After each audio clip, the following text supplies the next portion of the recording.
Elon Musk is set to become the world's most indebted CEO once the official purchase of Twitter goes through. According to the SEC filing, Elon Musk will be getting a third of his Twitter purchase amount from bank loans. Elon Musk will borrow a large portion of this loan amount against his Tesla shares, as a huge proportion of his wealth is tied up to Tesla stock. Elon Musk is one of the few people with so much money that he can commit to funding much of the transaction himself. Musk has arranged committed financing to close the Twitter buyout, meaning a group of banks, Musk himself, and 19 other investors are now online to provide the cash to close out the Twitter buyout deal.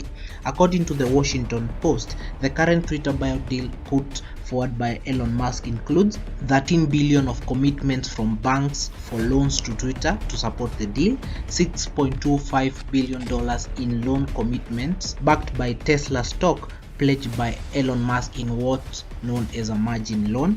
Then we have $27.25 billion of equity commitments. Musk had planned on using a $12.5 billion margin loan and had pledged only $21 billion in equity commitments, but the additional equity investors allowed Musk to reduce the margin loan by $6.25 billion and increase the equity commitments by the same amount. According to the ISS Corporate Solutions, once this Twitter buyout deal goes through, this part loan deal will make Elon Musk the largest stock debtor in dollar terms among executives and directors, far surpassing second-ranked Larry Ellison.